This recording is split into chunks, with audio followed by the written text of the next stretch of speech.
Oi, boa noite. Nós estamos prontos para mais um Sem Tabus. Obrigada por ficar com a gente. A partir de agora, queremos ter a sua companhia, porque é assim que faz sentido estarmos aqui fazendo o que nós fazemos. É muito bom ter você que já é audiência de sempre, de toda semana, e você que há pouco tempo nos acompanha ou está descobrindo agora o Sem Tabus. Bem-vindo! Aqui no Sem Tabus nós falamos de temas mais delicados, falamos dos temas da sexualidade, do relacionamento, do aprendizado humano, nesse sentido de olhar para si com carinho, com responsabilidade, mas pensar também no outro, pensar nessa entrega que tem a ver com todo do ser humano. Muitas vezes, nós nos dedicamos ao tema da sexualidade exclusivamente, mas consideramos que não é somente a sexualidade que está em questão para o bem-estar humano. Nós precisamos pensar num total.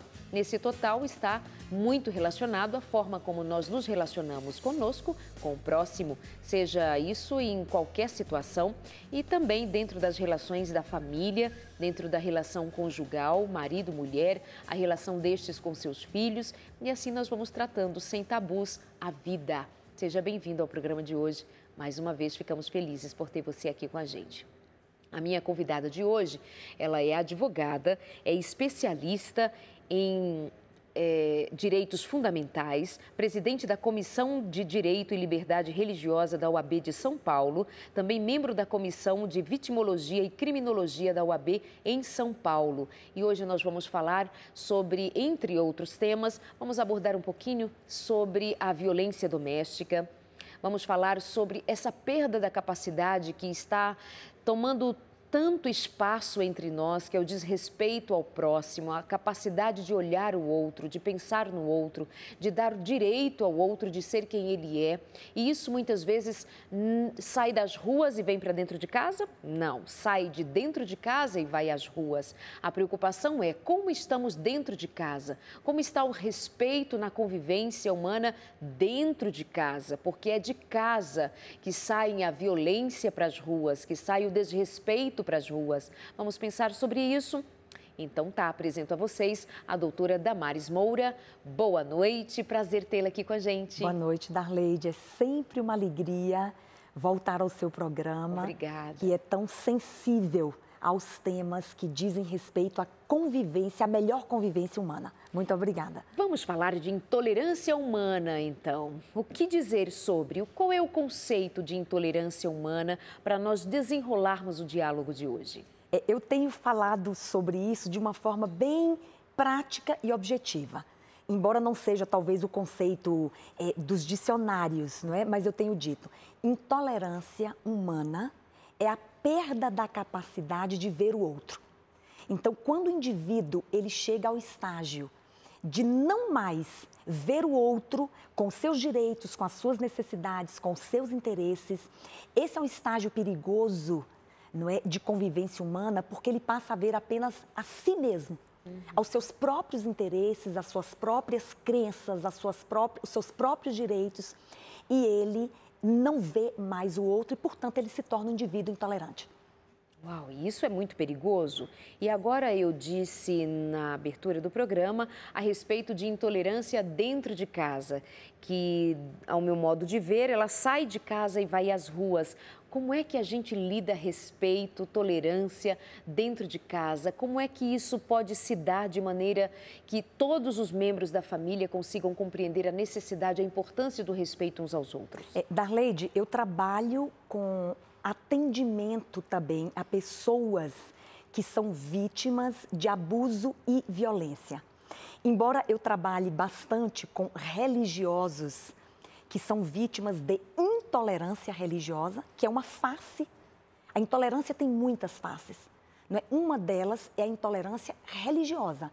É você perder a capacidade de reconhecer o direito que o outro tem de escolher uma religião diferente da sua. Mas também atendo vítimas de abuso e violência doméstica e familiar.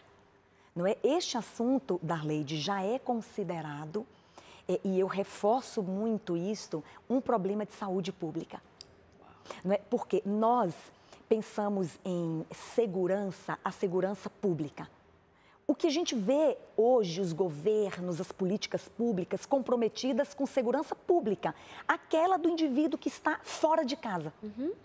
Porque há uma presunção de que quando eu estou na minha casa, ou quando eu abro a porta da minha casa e entro, eu estou seguro. Eu até fico muito contente, eu tenho um filho pequeno e quando nós chegamos em casa de uma viagem, que a gente abre a porta, ele fala, que bom, chegamos em casa. Então, esta deveria ser a realidade doméstica e familiar. Eu cheguei em minha casa, eu estou seguro. Mas a violência doméstica e a insegurança doméstica tem sido a causa, por exemplo, de quase 80% da violência praticada contra mulheres. É um exemplo. E o abuso contra crianças e também abuso sexual contra crianças, uma parte disso também acontece dentro de casa e praticada por alguém muito próximo àquela criança. Portanto, eu tenho apelado para que o olhar de governos, de autoridades, de pessoas que conseguem mobilizar a sociedade em termos preventivos, se volte para a segurança doméstica e familiar, que tem vitimado mulheres, crianças e idosos. Uns são condenados dentro das suas casas ao abandono, à negligência, à omissão. Outros são condenados à violência física, que viola a sua integridade física, psicológica, moral, sexual, patrimonial. São muitas faces. E tudo isso pode acontecer dentro da própria casa.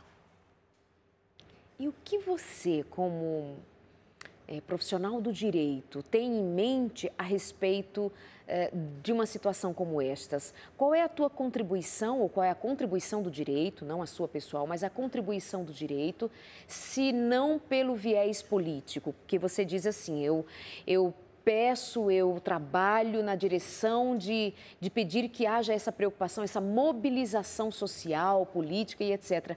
Mas falando ao nosso público, aos que estão em casa nos assistindo, como é que o direito assiste?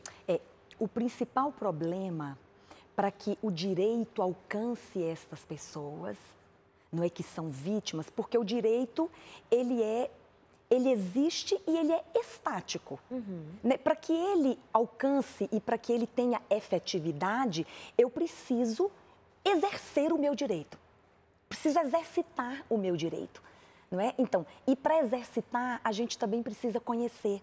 Eu sinto muita falta, por isso fazemos um trabalho educativo intenso na OAB, para toda a sociedade. Com palestras, com simpósios, com congressos, com encontros, para transmitir para o indivíduo o direito que ele tem. Porque às vezes você não busca o direito porque você não conhece, não é?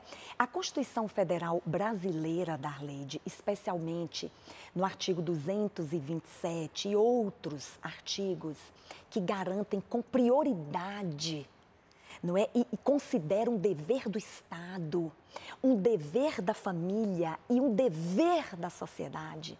Não é? A proteção, a dignidade das pessoas, da criança, do adolescente, do jovem, sem falar da mulher, que tem uma lei especial nesse país, que é desconhecida por muitas mulheres, que é a Lei Maria da Penha, completou 11 anos agora no dia 7 de agosto. Não é? E é uma lei que ainda é desconhecida e as mulheres se utilizam pouquíssimo dela. Então, veja, o direito é estático, eu preciso exercê-lo, para exercê-lo eu preciso conhecê-lo. Então, o que eu faço quando eu estou envolvido numa situação de violência doméstica? Por exemplo, não é? Uma criança, um idoso, uma mulher, porque eu não estou mencionando os homens como vítimas da violência doméstica, porque não há estatística.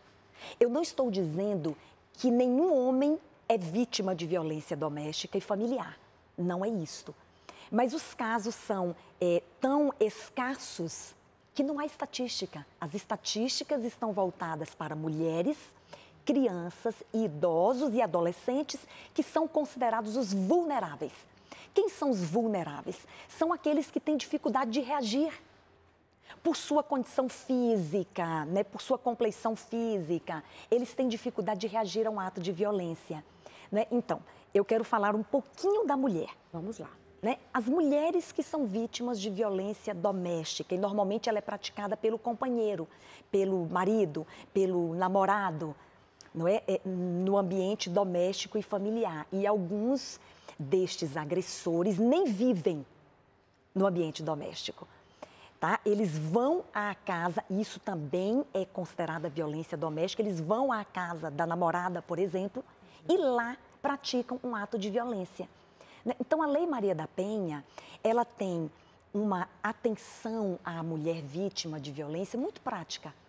O maior obstáculo, Darleide, para se combater esse tipo de violência doméstica é o silêncio.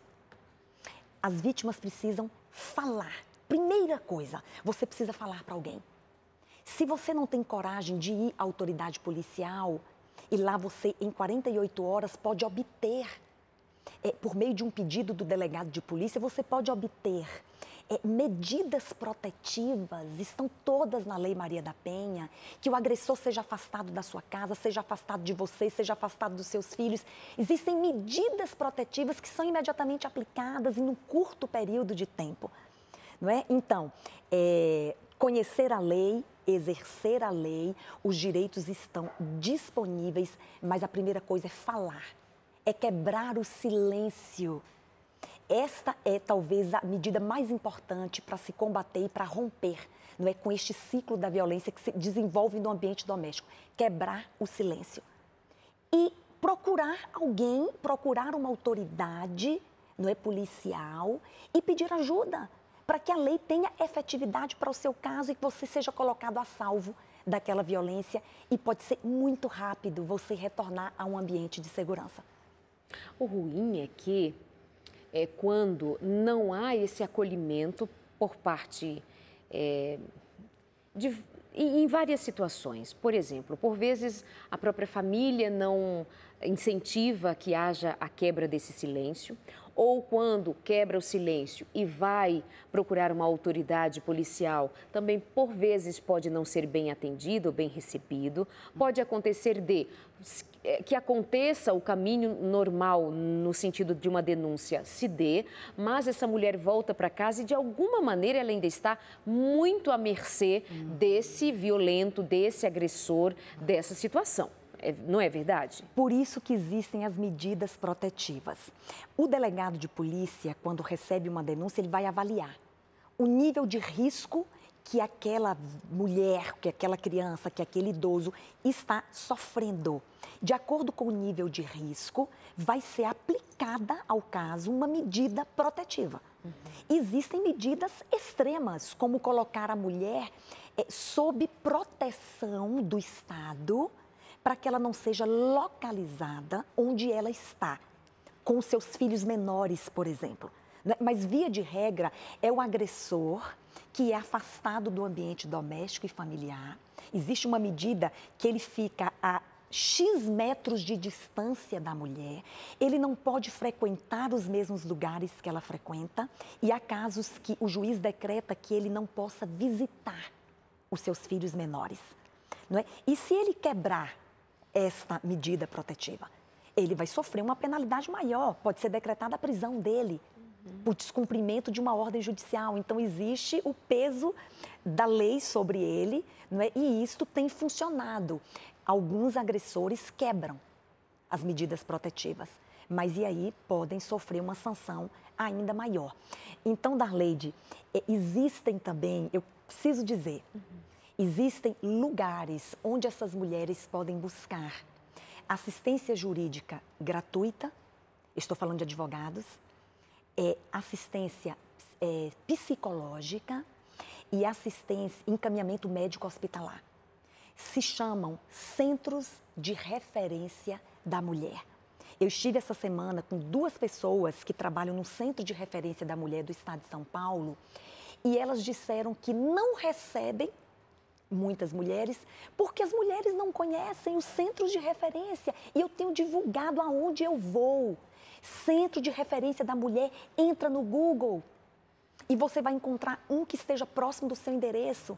Ali você tem condição de receber atendimento, encaminhamento médico-hospitalar, assistência jurídica e assistência psicológica, que é o que as vítimas talvez mais precisem no momento de um ato de violência que às vezes machuca e fere muito mais a alma do que o próprio corpo. É o que a gente tem acompanhado. Ou seja, o sentimento, né? As emoções. Sim.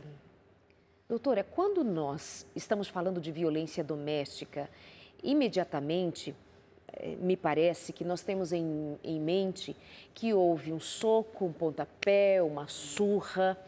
O quanto da violência doméstica também é violência sexual? O artigo 7º da Lei Maria da Penha talvez seja o que as pessoas devessem, ou as mulheres devessem mais conhecer. Ele enumera os tipos de violência que uma mulher pode ser vítima. Então, a violência física, essa é conhecida, viola a integridade física. A violência psicológica é aquela que gradativamente, Darleide, mina a emoção da mulher, diminui a sua qualidade, não é? Mina a autoestima da mulher.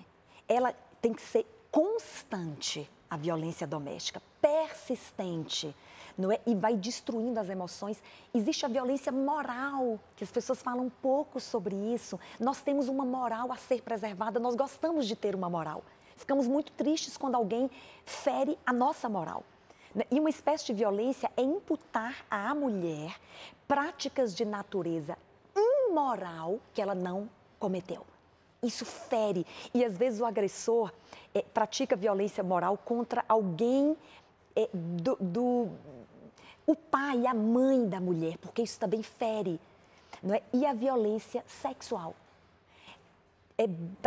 Temos que deixar bastante claro que a violência sexual é toda prática de natureza sexual, não consentida, com constrangimento e uso de força.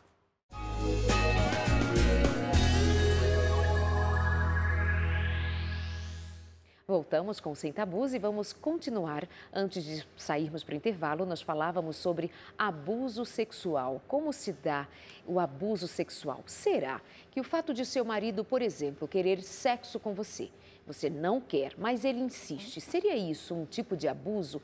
Como distinguir o que é abuso ou não é abuso, segundo a lei? Doutora Damares Moura, nossa convidada de hoje, a quem agradecemos muito por vir e nos responder a perguntas como esta. Como distinguir o que seja abuso e não abuso, por exemplo, numa relação conjugal? Alguma mulher pode acusar o marido de ser ele quem queira fazer sexo e que ela não quer, e isso se dá num contexto assim de conflito, a tal ponto de ela dizer: estou sofrendo abuso sexual. Mas como identificar?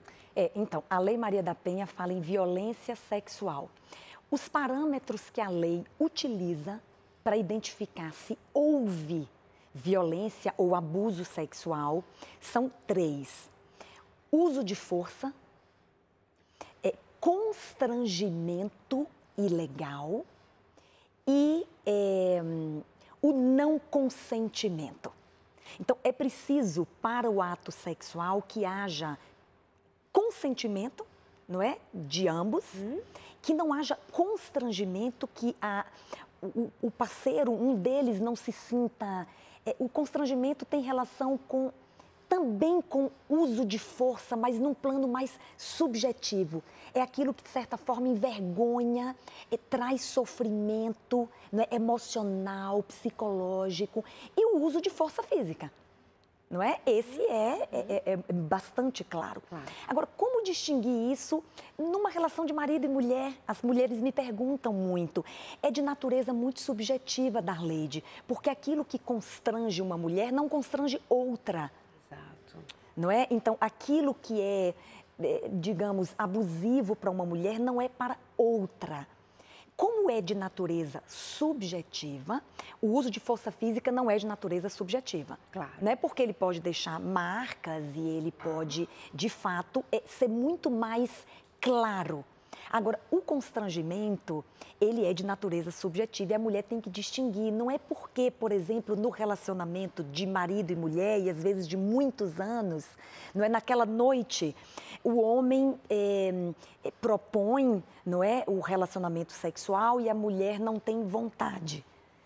Não é simplesmente porque ela não tem vontade e de repente ela se relacionou sexualmente que ela sofreu uma violência sexual. Não é por falta de vontade. Há mulheres que não têm vontade e ainda assim, por uma questão de acomodação, não é conjugal, ela tem um relacionamento sexual e é preciso ter muito cuidado para discernir se isto é ou não um abuso, se isto é ou não uma violência. Mas estou certa de que as mulheres, elas sentem quando o ato sexual foi praticado de modo a causar sofrimento, a causar diminuição, desqualificação, desrespeito, não é? E quando há uso de força, aí está claro, né, que houve ali um ato violento e de abuso sexual. Não sei se consegui deixar claro. Conseguiu. E diante das queixas feitas, das denúncias feitas, tem-se conhecimento quanto dessa violência doméstica traz o abuso sexual? Eu não tenho números específicos de abuso sexual, moral, patrimonial. Nós temos números específicos de mulheres que sofrem violência nas suas mais diversas faces no ambiente doméstico. Eu já mencionei, me parece que no início do programa, que quase 80%, não é? E vamos arredondar, 80% da violência que uma mulher sofre hoje no Brasil, ela acontece no ambiente doméstico e familiar, nas suas mais variadas faces. Agora, o abuso sexual, nós estamos vendo nos noticiários, ele é praticado contra a mulher também nas ruas. Exato. Inclusive nos transportes públicos, que têm sido agora objeto de campanhas e de preocupação, né? Mulheres que sofrem constrangimento e é considerado abuso sexual dentro de um transporte público, por exemplo. Interessante que quando isso vem à tona, veio à tona o primeiro caso, veio um segundo, parece que outras começaram a denunciar e a falar, porque o constrangimento presente, ele faz inclusive essa mulher envergonhar-se tanto até de denunciar, como se ela tivesse cometido algum crime, como se ela tivesse proporcionado algum tipo de situação para deixar o outro, o criminoso, livre para abusar dela. De tão envergonhada, constrangida ela fica, nem ao menos denuncia, fica quieta e sofre calada, não é? Darleide, existe um instituto, o IPEA, que é um Instituto de Pesquisas Econômicas Aplicadas, ele traz isso com muita clareza, depois alguém pode até investigar, né? Existe uma cultura no Brasil de que a mulher é culpada pelo abuso que sofreu. Não é? Então, isto é mais um obstáculo. Quer dizer, além dela ter sido a vítima da violência, ela ainda é culpada por ter sofrido a violência. E isso acontece exatamente como você falou. Isso impede a mulher de denunciar, porque ela fala, eu posso ter sido culpada pelo que aconteceu comigo, então é melhor eu não falar nada, porque ninguém vai me ouvir ou ninguém vai acreditar em mim. É muito comum as vítimas de abuso sexual não serem acreditadas, especialmente quando acontece com crianças e adolescentes. Desacreditar no abuso sexual de crianças e adolescentes é comum. Pais, professores, pessoas próximas, não é, acham que foi uma invenção, não é, ou então que houve uma concorrência, um consentimento. Gente, vamos deixar claro aqui, criança e adolescente, não é, ou pré-adolescente, ele não consente com o ato sexual. A lei não considera esse consentimento, ainda que de fato tenha havido. Para a lei, não há consentimento de criança e adolescente para ato de natureza sexual. Não é dado à criança e ao adolescente o direito de consentir, porque entende-se que ele não tem condições para isso. Exatamente. A criança e o adolescente, ele é tido como, ele não tem autonomia de vontade. Alguém responde por ele, alguém decide por ele. Portanto, mesmo que uma criança diga, eu consenti, Isso não será levado em conta porque ele é considerado, para a lei, alguém que não tem autonomia de vontade. Alguém responde por ele. Né? Então, E esse alguém responde por ele não significa que alguém tenha autorizado. Sim, não significa que alguém pode consentir uma coisa dessa. Por ele. Exato. Não, eu só estou explicando por que ele não tem autonomia. Sim. Porque ele tem um responsável por ele. Sabe que há um questionamento a respeito do feminicídio, da lei do feminicídio, levando em consideração, segundo alguns, que morrem-se mais jovens, mais homens do que mulheres. Mas o que é mesmo considerado feminicídio? Não seria o caso de, se é morte, todos devam ser julgados de maneira como a lei pede que sejam julgados, se homem ou mulher. Mas por que o feminicídio? Muito boa essa pergunta. O feminicídio é um tipo penal recentíssimo, é do ano de 2015. Então, foi acrescentado ao Código Penal brasileiro mais um tipo penal, mais um tipo de crime, que é o feminicídio. O feminicídio, ele se aplica exclusivamente a mulheres que foram mortas porque são mulheres. Ela não morreu vítima de um assalto ou de um... Ela morreu pela sua condição de mulher. O crime é apurado e é identificada que aquela morte só aconteceu em razão do agressor ter matado aquela mulher porque ela é mulher. Ele não faria isto com um homem, não faria isso com outro indivíduo. Ele fez com a mulher intencionalmente pela sua condição de mulher. As penas são mais altas. Não é? Houve um endurecimento da pena exatamente para tentar conter a escalada da lei de a cada 1h30. No Brasil, uma mulher é morta. Por ser mulher, não nessas situações de acidente, de assalto, por ser mulher. Por ser mulher. Por exemplo, pode ser identificado o fato de ela ter sido morta por ser mulher? Pode ser um crime passional? Como que é entendido isso? Um crime passional, um resultado de um histórico familiar de violência. Porque a violência ela tem um ciclo, que a gente chama do xingamento à morte. Normalmente não existe uma violência contra a mulher que comece já, por exemplo, com o uso de arma de fogo. Existe um ciclo. É como se fosse uma bexiga que se enche. Eu, quando faço palestras, eu uso a bexiga. Nós chamamos de acúmulo de tensão dentro de casa. É como se a bexiga fosse enchendo e um dia ela estoura, que a gente chama de explosão violenta. Na explosão violenta pode acontecer o feminicídio. Mas esse processo do enchimento da bexiga, ele pode demorar muito tempo e pode demorar pouco tempo. Mas a explosão violenta pode ser uma violência física e pode ser até o feminicídio. Eu queria só acrescentar sobre o feminicídio que esse tipo penal precisa ser mais divulgado para que na apuração do crime aquele homicídio não seja considerado um homicídio comum, né? Seja apuradas as circunstâncias que possam incriminar o agressor e enquadrá-lo nas penas do feminicídio. Na lei de a cada 11 minutos no Brasil, uma mulher é vítima de violência. Na verdade, há números até mais preocupantes, eles são subnotificados, não é? Que a cada 8 a 10 minutos no Brasil, uma mulher sofre violência sexual, estupro. E há uma subnotificação tão alta que há especialistas que dizem que pode ser 10 vezes mais. Exatamente porque as mulheres não denunciam. Se entrar no IPEA, que é o Instituto de Pesquisas Econômicas Aplicadas, lá existem estudos específicos de violência doméstica contra mulheres e contra crianças. Não é? Eles são cuidadosos e atentos para registrarem este crescente número de violência contra a mulher e contra a criança. Doutora, tem-se ideia a respeito dos criminosos, dos abusadores, dos estupradores?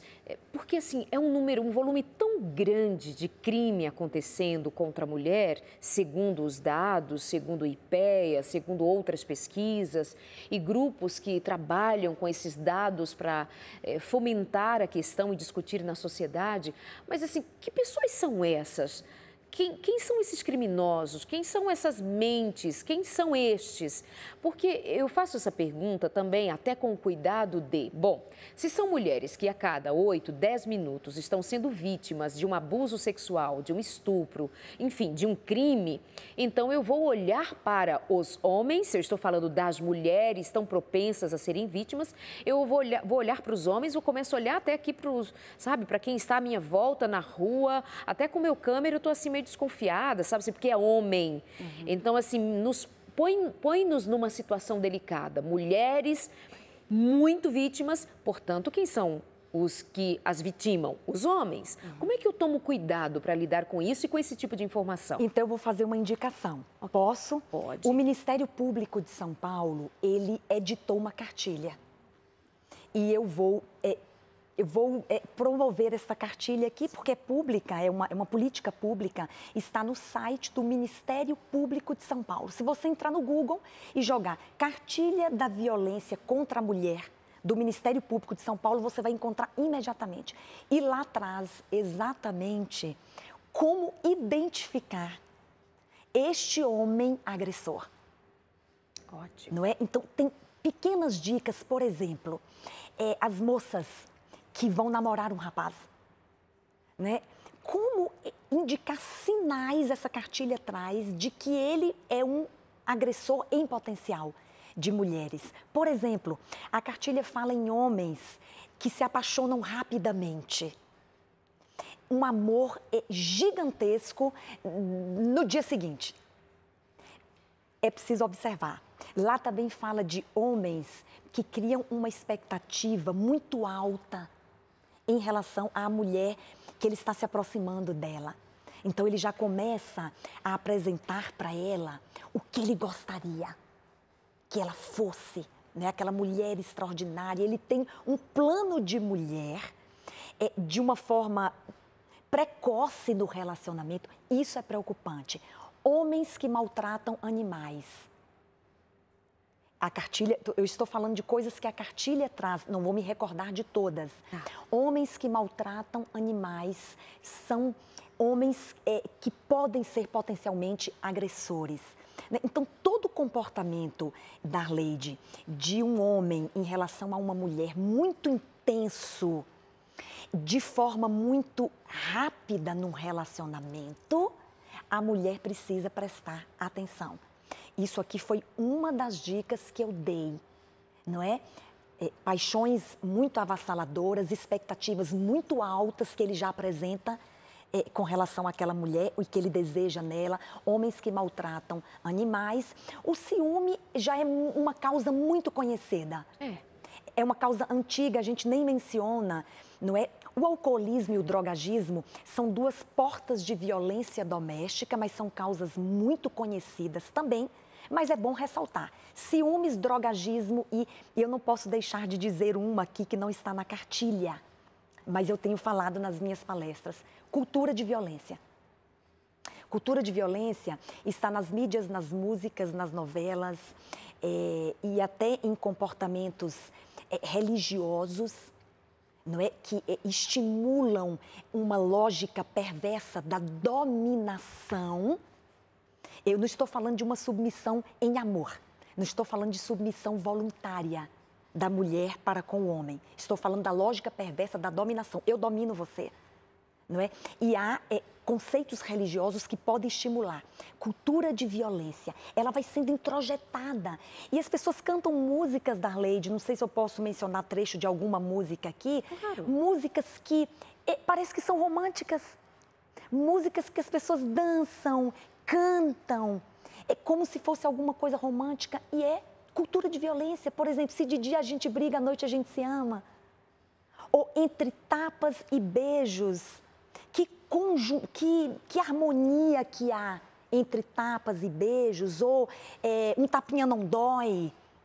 Então, são pequenas ou grandes coisas que estão presentes na cultura brasileira e em outras culturas que vão banalizando, que vão tornando normal O Tapinha que não dói, Tapas e Beijos, e tem músicas muito mais pesadas que a gente nem menciona, não é? Estilos musicais que têm efetivamente promovido cultura de violência, especialmente na relação homem e mulher.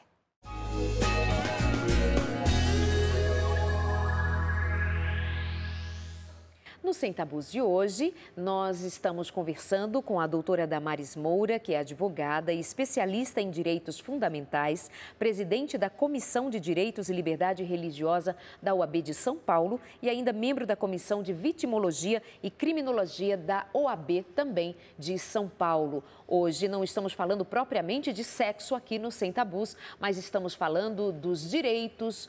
Nós estamos falando dos direitos da família, da mulher, já falamos também a respeito da necessidade de conhecermos mais a lei, de também pensarmos que o direito é estático, mas nós precisamos ter conhecimento, fazer uso dele. Falamos já bastante, mas ainda tem mais a dizer sobre a violência cometida contra a mulher. E agora eu pergunto à doutora Damares, doutora, há muita gente que diz que falar a respeito dos números sobre a violência cometida contra a mulher, estupro, a violência doméstica em si, mesmo os dados, mesmo as estatísticas são vistas com desconfiança por muita gente, que vai dizer que isso pode ser uma supervalorização, pode ser isso um mimimi feminino e pode ser isso também um braço do discurso ideológico e feminista e não fato concreto.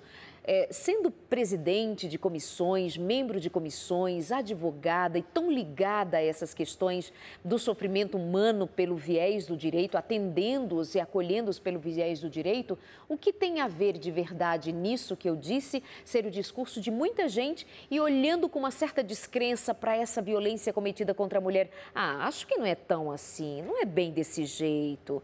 E o que dizer? Darleide, é exatamente o contrário. Esse não é um discurso exagerado, não é um discurso feminista, não é uma supervalorização de um problema, não é mimimi. Pelo contrário, o que os estudiosos apontam é que há uma subnotificação altíssima dos casos. Portanto, o que é hoje identificado como números pode ser 10 vezes maior. Exatamente por quê? Porque a mulher não denuncia. O maior obstáculo para se combater violência doméstica é o silêncio da vítima. Ainda é o maior obstáculo. E por que ela não denuncia? Ela não denuncia por 3 razões principais. E eu quero apelar às mulheres que não sucumbam, que não se enfraqueçam diante dessas 3 razões que eu vou apresentar agora, que é a dependência econômica.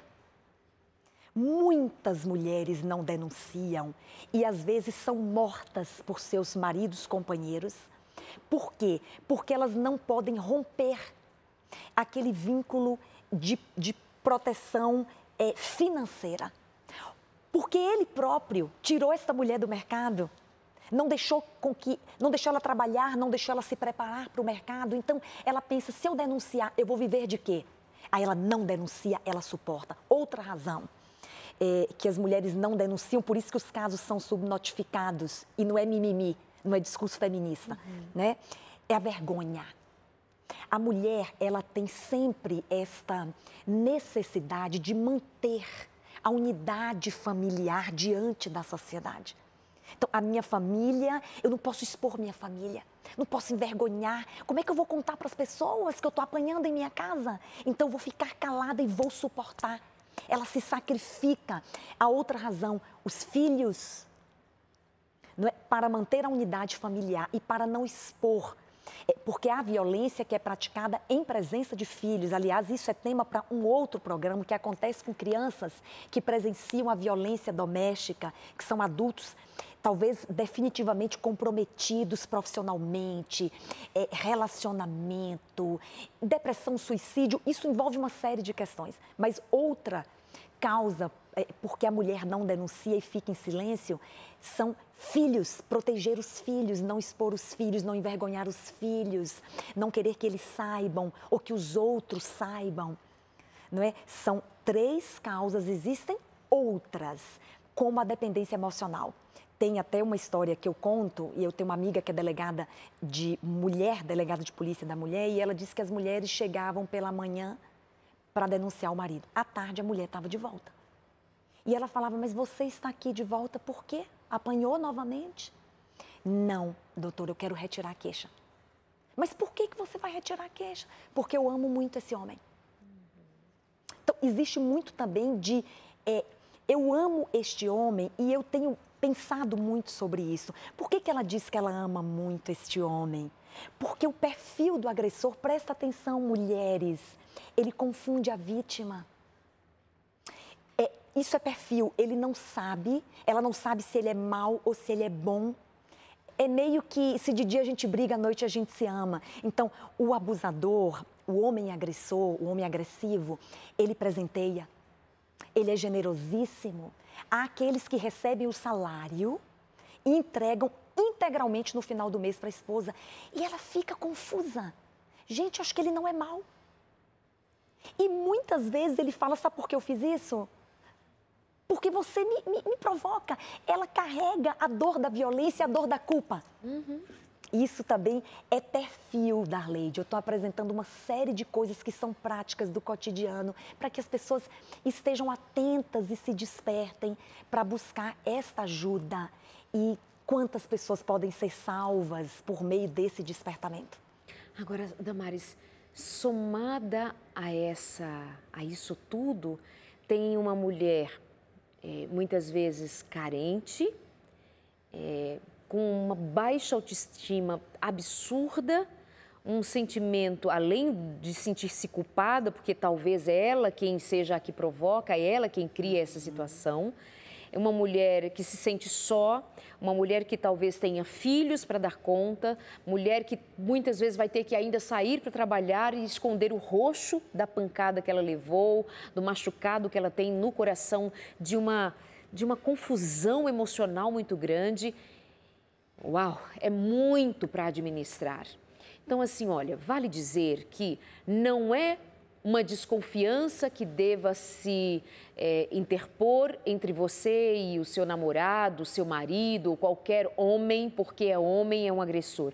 Veja que a doutora Damares já trouxe, inclusive, indicação da cartilha que está disposta pelo Ministério Público de São Paulo, com dicas importantíssimas. E quando um documento desse é preparado, houve a participação certamente de profissionais da saúde mental, certamente profissionais do direito, certamente profissionais envolvidos na identificação de como encontrar no meio disso tudo e com toda essa demanda emocional em jogo, familiar em jogo, religiosa em jogo, como identificar e prevenir-se, como identificar e ausentar-se, fugir adequadamente. Você, com o tempo, pode prevenir-se muito. Quando estamos na situação, já é um pouco mais delicado, vai precisar de mais coragem. Mas estamos dizendo aqui a você, ou a vida ou a morte, ou por você ou por quem. Então, cuidar de si, quebrar esse tabu. Inclusive, agora eu trago uma questão, o tabu da religião. E nós estamos aqui, a Novo Tempo é o canal confessional, a Novo Tempo nós defendemos uma fé, nós temos crenças, nós temos conhecimento, cremos na palavra, conhecimento bíblico, cremos na Bíblia como livro sagrado, nos submetemos a esta palavra, mas é esta palavra que nos liberta para entender dos direitos e dos deveres. E uma religião não pode nos cegar. A religião ela tem que abrir a nossa mente e compreender que o próprio Deus não pôs nem homem nem mulher sobre o jugo de outro jamais. Nenhuma mente pode ser colocada a serviço de outra mente, subjugada a ela. Nenhuma vida pode ser submetida a outra que se veja em situação superior para denegri-la, para diminuí-la, para rechaçá-la. Uma religião que permite coisa tal não é religião. É qualquer outra coisa, criminosa, maligna, maléfica, mas não é religião. Então, nós defendemos que é necessário preservar-se, prevenir-se de crimes como tais que acontecem dentro de casa. E aí, doutora Damares, por vezes, também não se esconde na religião? Por vezes também não teria uma mulher muito medo de dizer e de fazer qualquer coisa, porque há uma religião que diz assim, você tem que aguentar, você tem que se submeter. E olha que eu sou uma defensora da família, estou à frente de 2 programas na área de família, trabalhamos pró-casamento, trabalhamos pró-família sempre. Divórcio, meu Deus, tem divórcio por brincadeira, mas nós estamos falando de violência, de agressão, de mutilação da mente, do ser humano, do corpo e enfim, por aí. O que o direito diz é sempre o direito, ele é cego, né? A justiça é cega. Sim. Mas a doutora Damares lida com muitas mulheres de todas as áreas, inclusive religiosas. Qual o impacto da religião? Eu sinto que há uma preocupação, não é? As mulheres religiosas, elas sempre acham que não podem denunciar, não é? Porque vão expor a sua religiosidade. As pessoas vão falar, mas como? Não é você uma mulher tão religiosa ou você tem um casamento religioso? Como é que isso está acontecendo com você? Então, muitas não denunciam para preservar a religiosidade. Mas eu tenho que dizer que isso não pode acontecer. Até porque, Darleide, existe um plano de Deus para os seus filhos. Está lá em Isaías 32:18. Eu gosto muito. Né? Ali diz que o meu povo, Deus falando dos seus filhos, não é? O meu povo habitará em moradas seguras, em moradas de paz, em lugares quietos e tranquilos. Então está claro que o Senhor, o plano dele para os seus filhos é que eles habitem em casas seguras, em moradas de paz. Portanto, ele não gosta da opressão, ele não gosta da violência e ele não vai concorrer e ele não vai exigir isso de você. Então, se você é vítima de violência, não é? Você, independentemente da crença religiosa que você adota, você precisa tomar as medidas necessárias e cabíveis para colocar a salvo a sua própria vida, a vida dos seus filhos. Não é? Isso pode ser feito com base na lei, não precisa você colocar no megafone, num jornal, na imprensa que você denunciou. Não é? Você vai usar dos instrumentos legais, legítimos, você não está usando nada ilegítimo para proteger a você mesma e a sua família. E olha, também precisamos aceitar que a mente humana está cada vez mais comprometida, mentalmente adoecendo, cada vez mais adoecida. E nós estamos lidando com pessoas de todo tipo de enfermidade em todas as classes, na religiosa, não religiosa. Por isso, mesmo sendo eu religiosa, mesmo sendo a Novo Tempo religiosa, nós não somos cegos a uma vida que está se desenrolando em uma humanidade muito adoecida, muito enferma. Então, não é o fato de ser de uma religião, de frequentar uma igreja, que tem protegido as pessoas de males. Há pessoas que chegam da igreja com uma Bíblia embaixo do braço e agride os que estão dentro de casa. Você não conhece alguém assim? Porque eu conheço. Porque eu sei de casos de gente que escreve aqui para nós, que pede ajuda a nós, que conta, relata os seus casos, imagino que como advogada da mesma maneira, e nós não podemos compactuar com isto, porque eu não quero que alguém diga que a minha igreja, que a minha religião compactua com isso e obriga as suas mulheres a se submeterem a isso, obriga as famílias da sua igreja a se submeterem a coisa tal. Se é desta maneira, rasga-se o evangelho completamente. O evangelho que é de liberdade, evangelho que é de amor, de harmonia, de compaixão, de misericórdia.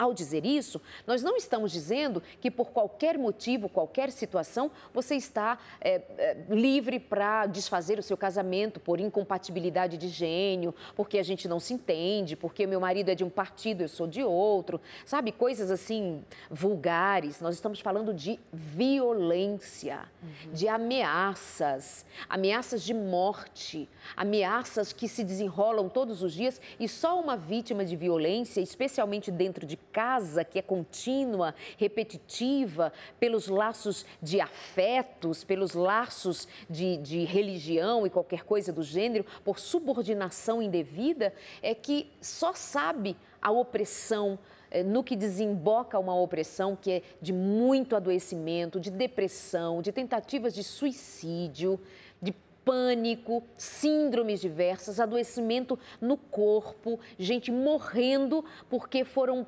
tolhidas da sua liberdade de falar. Então a gente não compactua. Então isso aqui também é quebrar um tabu. Doutora Damares, estamos chegando ao final do programa e quero ouvi-la para nos despedirmos num minutinho. Eu quero falar 4 coisas rápidas. Não é? Mulheres ou outros membros da sociedade que são vítimas de violência doméstica. Tem a fase da superação. Você foi vítima de violência doméstica, você denunciou, você cumpriu todos os passos legais para esta libertação. E emocionalmente, eu vou falar 4 coisas. Ouse sonhar de novo. É fundamental. E essa é uma decisão que você vai tomar. Outra, aceite ajuda. Nunca ache que você está sendo um peso, está onerando alguém que está ajudando você. Aceite ajuda. Outro, fale para alguém. Se você não tem condição de ir a uma autoridade policial, fale para alguém que vai com você ou que vai por você. Mas você precisa falar. E, finalmente, que é objeto de um outro programa, perdoe. Não é aquele perdão, Darleide, que não aceita que a pessoa viva as fases que precisa viver quando foi vítima de violência. Não é? Viva a raiva, mas transponha esta prisão emocional, saia do campo do ódio e migre para o campo do perdão. Mas este é todo um processo que você precisa conhecer. Mas perdoar, que é um dos passos para a libertação da prisão emocional, é uma decisão que você pode tomar. Não estou dizendo que você é obrigado a tomar. Eu quero ajudar você. E para que você ressignifique sua vida, muitas vezes você tem que decidir perdoar, que é o estágio final da libertação desta prisão emocional e migrar do campo do ódio para o campo do amor. Não é amar o agressor, é amar você. É amar a vida que você tem. Eu fico à disposição sempre. Obrigada, Darleide. Obrigada, doutora Damares. Muito obrigada. Muito bom ouvi-la, sempre.